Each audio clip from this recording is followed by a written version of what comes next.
আমাদের দেশে, কিন্তু প্যান্ট গুলা অনেক যুবক বাচ্চাদের পরনে আমরা দেখতে পাই, অনেক বাচ্চাদের পরনে যে হাঁটুর উপরে তার প্যান্ট, হাঁটুর উপরে আসলে কতটুকু পর্যন্ত তার সীমানা নয়, বরং আরো কিছু সামনে তার সীমানা রয়ে গেছে।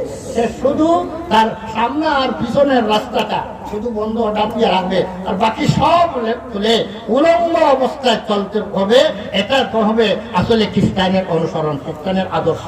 তাই সেই উলঙ্গ জাতির দেখা দেখি আজকে মুসলমানের বাচ্চারা তার হাঁটু বাহির করিয়া, তার রান বাহির করিয়া প্রেম করতে আসে। বলেন তো এটা ইসলামের দৃষ্টিতে এটা হালাল না হারাম? একজন মুসলমানের, একজন পুরুষের নাভি থেকে হাঁটু পর্যন্ত ঢেকে রাখা এটা ফরজ, এটা ঢেকে রাখা ফরজ।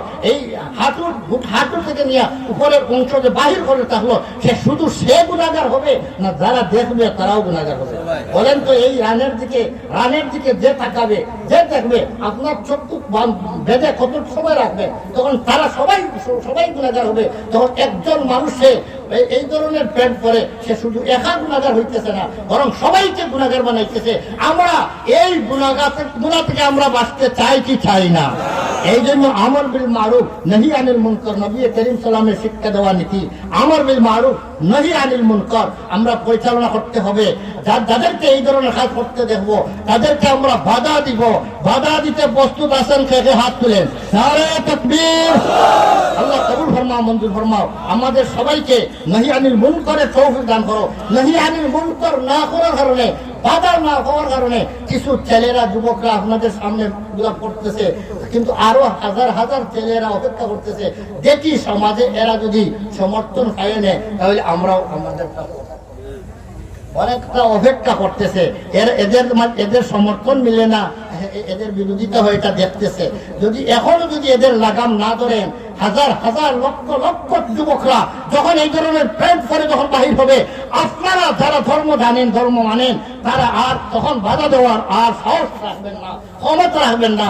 বাধা দিলে আপনি একগরি হবেন। এখন তাদেরকে একগরি করা সম্ভব আছে, তাদের বিরুদ্ধে করা সম্ভব আছে। এই জন্য আমাদের দায়িত্ব হবে এই যে এদের বিরোধিতা করা, এটা বন্ধ করার চেষ্টা করা জরুরি কি জরুরি না? যদি না করেন, আল্লাহর পক্ষ থেকে নহিয়ানিল মুনকার যদি না করেন, ক্ষমতা থাকা সত্ত্বেও যদি নহিয়ানিল মুনকার না করেন, রাসূল কারীম সাল্লাল্লাহু আলাইহি ওয়াসাল্লাম বলেন এমন আযাব আল্লাহর পক্ষ থেকে আসবে যে আমভাবে আযাব আসবে। যারা এগুলো করছে, যারা করে নাই, সবার জন্য আল্লাহ গজব আসবে। তখন সেই সময় এমন ভাবে ধ্বংস হবে, যারা নেককার দিনদার হবে, তারা আল্লাহর কাছে দোয়া করবে গজব উঠিয়ে দেওয়ার জন্য, কিন্তু আল্লাহ সেই সময় দোয়া কবুল করবেন না। তাই আমরা নিজেকে বাঁচানোর প্রয়োজন আছে কি নাই? তাদেরকে বাঁচাই আমরা বাঁচবো, তাদেরকে না বাঁচাই আমরাও ধ্বংস হবো। আল্লাহ পাক আমরা সবাইকে নবী করিম সাল্লাল্লাহু আলাইহি ওয়াসাল্লামের আদর্শ এবং সুন্নতের মোতাবেক সারাটা জীবন গঠন করার তৌফিক যেন দান করেন। ওয়া আখিরু দাওয়ানা আলহামদুলিল্লাহি রাব্বিল আলামিন।